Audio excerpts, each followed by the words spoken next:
जब उनको मारेंगे गोली से जब तो मेरे को तसल्ली आएगी दिल के अंदर। बेटा जो योगी सरकार करती है ना, मुझे वही इंसाफ चाहिए। उनके घर भी टूटे हैं और उनको मर्डर, उनका मर्डर हो। बेटा जो योगी सरकार करती तो रेखा गुप्ता क्यों नहीं कर सकती? अभी तो बेटा कुछ भी नहीं सुनाई, तो देख ही उधर गए थे आप लोग। अभी तो जब उनको मारेंगे गोली से जब तो मेरे को तसल्ली आएगी दिल के अंदर। बेटा मैं ये चाहती हूँ जो योगी सरकार करती है ना, वही उनके साथ होए। उनके घर भी टूटे हैं और उनको मर्डर, उनका मर्डर हो। बेटा मेरा लाल तो चला गया और किसी का ना जाए। कितने लोगों के ऊपर में कार्रवाई हुई, कुछ आपको पता है लगा? नहीं बेटा, मुझे ऐसे 16 लोग कह रहे, 16 लोग पकड़े गए हैं, पर अभी तक तो हमें दिखाया भी नहीं कौन कौन है कौन नहीं है। मकान सिर्फ एक का टूटा है?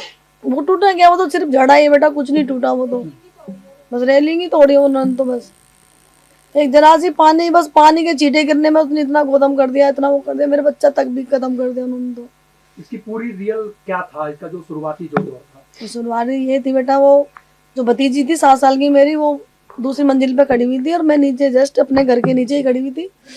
तो उसके पाँव, उसके हाथ, वो खेल रही होगी बच्ची, थोड़ी 7 साल के बच्चे को क्या पता होता है रंग बंग क्या होता है।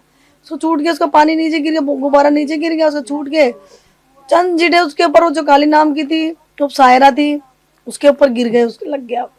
तो सायरा है ना बेटा उसका नाम? सारा, हाँ, खान, सायरा खान। काली भी बोलते उसको, सायरा भी बोलते हैं। तो बस बेटा वो उसने उठपटांग बोला, उसने बोला कि ठहर, तूने मेरे पे पानी के छींटे केस क्यों मारे? तो फिर कह रही रुक, अभी तुझे उठा के मेरे परिवार वालों से तेरा रेप करवाती हूँ। इतने से मैंने बोल दी भाई तुम ऐसे कैसे बोल रहे हो बच्ची के बारे में? इतनी सी देर में बेटा वो कॉल कर देती 20-25 जनों को, फिर उनमें से कुछ औरतें तो कुछ लेडीज होती हैं। तरुण की लड़ाई के अंदर में और जो गुब्बारे से जो रंग गया था, इसके अंदर में कितने समय का फर्क था कम से कम? तरुण को तो पता ही नहीं था। ये पूरा मामला रात को हुआ? हाँ, ये रात को हुआ, 10:30 बजे की बात थी। वो अपने बंदों को बुला लेती है, फिर वो घुस के मेरे को, जो उनकी लेडी से थी, जो उसका नाम एक शरीफन, एक सलीमा, उसने मेरे को रोड मारी है इधर। उन लेडीज आपके ऊपर में भी रोड वगैरह? हाँ, रोड मारी है। फिर बोल सलमा, हाँ। अच्छा, उन लड़कों में से किसी ने ये भी कहा कि ब्लाउज वगैरह भी फाड़े गए हैं, इस तरीके का भी कुछ केस निकल करके आ रहा है? ना, उन्होंने फाड़े गए थे मेरे, फाड़ पीट के, क्योंकि लड़के घुस गए थे सारे अंदर घर के अंदर।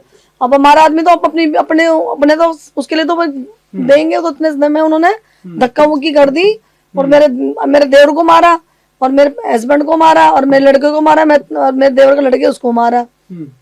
फिर बोलती है खटीकों का आज काम तमाम करेंगे, उनको उठा के लाओ वहां से। आप खटीक में आते हैं? हाँ जी, हाँ जी, हाँ। लेकिन इसके अंदर में कहा जा रहा है कि दलित का कोई भी नेता आपके पास में नहीं आया? कोई भी नहीं आया अभी तक। क्या कहना चाहोगे ऐसे लोगों को, जो लोग लगातार दलितों के लिए आवाज उठाते हैं लेकिन आप तक नहीं पहुंच पाए? मैं तो ये चाहती हूँ मेरे बेटे को इंसाफ मिले। और जो योगी सरकार करती तो रेखा गुप्ता क्यों नहीं कर सकती? मेरी तो हर चीज में यही है, जब हमारी इधर की है वो मंत्री, तो वो क्यों नहीं कर रही? क्योंकि योगी साहब भी तो कर रहे हैं, योगी भी तो वहां के है ना, तो वो क्यों नहीं कर सकती? वो तो कर सकती है। वो अभी तक हमें तो मिलने भी नहीं आई है। हमारी लड़की गई थी उस मिलने के लिए। रेखा गुप्ता जी से आप लास्ट में क्या कहना चाहेंगे? मैं यही कहना चाहूँ जो योगी सरकार करती है ना, मुझे वही इंसाफ चाहिए। बस मेरी यही विनती है।